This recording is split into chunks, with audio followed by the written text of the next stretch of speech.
Hello, my Biblio darlings. Welcome back to Bibliothesia. My name is Mally, and the story that we're going to read today is called The Mud Pony.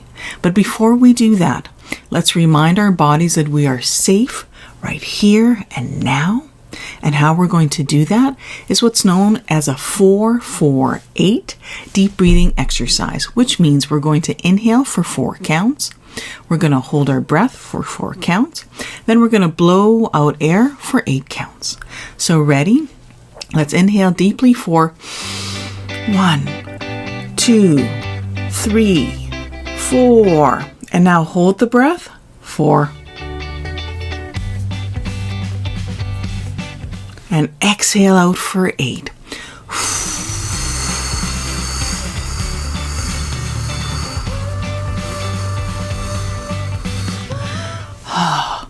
Well, I don't know about you, but I'm feeling more relaxed. And if I'm feeling more relaxed, hopefully you'll be feeling more relaxed as well.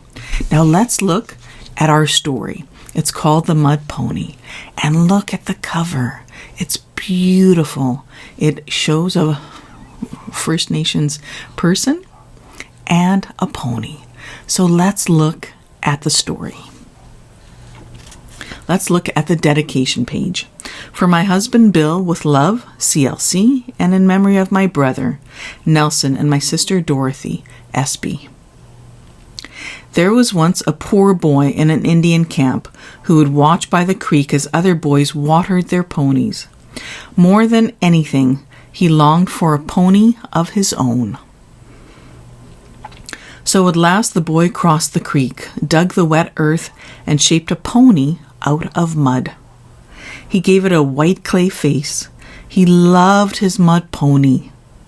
Every day he went to it and took care of it as if it were real. One day, while the boy was with his mud pony, scouts rode into camp. "We've sighted buffalo several days' journey west," they said.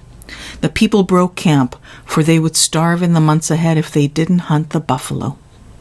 The boy's parents looked everywhere, but they couldn't find him. Finally, they had to leave without him. When the boy got back to camp, he saw everyone was gone.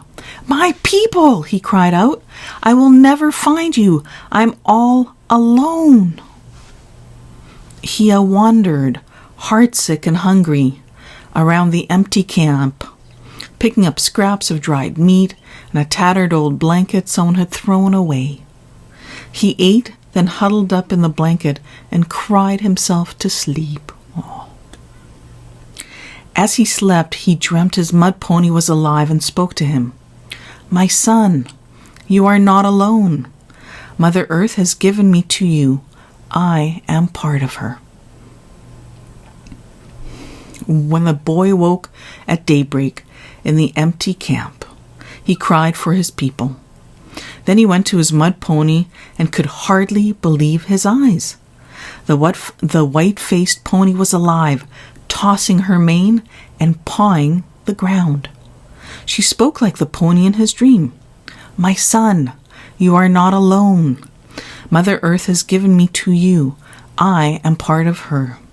You must do as I say, and someday you will be a chief among your people. They are far away. Get on my back and I will take you to them. But do not try to guide me, for I know where to go." I wonder, would you have the same courage as this young boy to get on a pony and do as the pony says? Let's find out. For 3 days they journeyed over the plains. The boy was worn and hungry, but he would not give up. He let the pony guide him. Then, at the 3rd nightfall, the boy saw smoke curling up from the teepees in a camp. They had reached his people. "Go and find your parents," said the pony, "but leave them before dawn. It is not yet time for the others to see you. I will be waiting in the hills. Now cover me with a blanket to protect me from the rain, for I am part of Mother Earth." The boy went into the camp. He wandered among the teepees until he found the smallest one. He went in and threw dried grass into the fire, so a blaze went up. In the fire's light, he saw his mother and woke her. "Here I am," he cried. She touched him, and tears came into her eyes. Then his father woke and marveled at how the boy had found them when they had gone so far away. Before dawn, the boy told his parents, "I must go now, on my own." He left them, but from the hills he turned and watched as the other people broke camp to continue on their way to Buffalo. At last they disappeared. For 3 more days the boy and the pony journeyed over the plains. The boy was weary and had no food at all, but he kept on going. Finally, at the 3rd nightfall, he saw a camp in the distance. There are your people," the pony said. "It is time that you join them. Ride me into the camp." The boy did, and all the people came out of their teepees, astonished to see him. A war chief invited him into a big teepee. There was soup and dried meat and 2 buffalo horn spoons in a wooden bowl. They ate together. "Nawatiki," the war chief saluted him. "You journeyed over strange land, starving and alone, and yet you found us. You have a gift, a great power, and now you must help our people.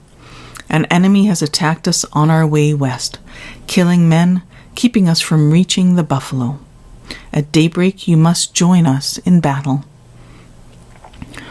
When the boy left the big teepee, he trembled, but the pony spoke to him. "My son, do not be afraid, for I am part of Mother Earth, and the enemy's arrows can never pierce the earth. Put earth all over your body and you will not be hurt." At daybreak, he covered his body with earth and rode the pony straight into the fight. There was a fierce battle, but he led his people to victory. At last the people were free for the hunt, and the boy on the white-faced pony showed the way, capturing more buffalo than any of the grown men. Years passed, and always the boy let his pony guide him. Always he was a powerful leader. Finally, he was made a chief. As a chief, he had a corral full of fine horses, but the white-faced pony was his great gift. He tied many eagle feathers into her mane and tail, and every nightfall he carefully covered her with a blanket to protect her from rain. Then one night while he slept, the pony came to him in a dream. "My son, now you are a chief among your people, a chief with the power of Mother Earth. It is Mother Earth who gives you the power, and not I. I am part of her, and it is time that I go back to her. You must let me go." The chief got up in the dark and went to his pony. She pawed the ground and tossed her mane in the wind. "Take my blanket," she said. He did. Then he went to his teepee. Just before daybreak, he woke to shrill winds and rushing rain.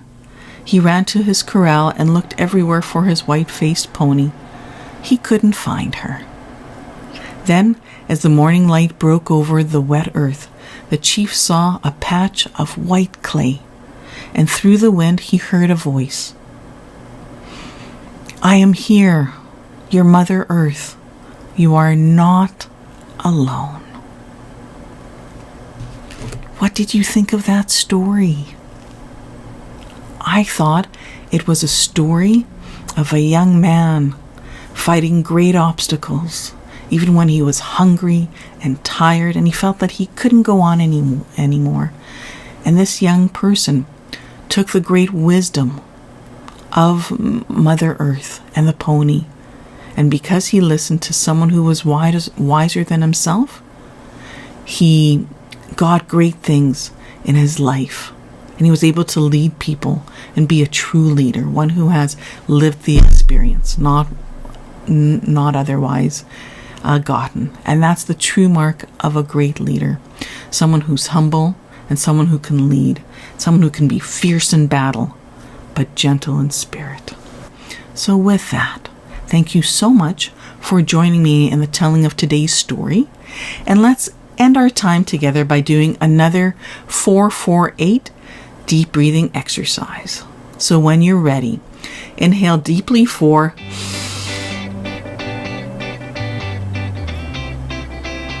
Now hold the breath 4. And exhale out through your mouth for 8.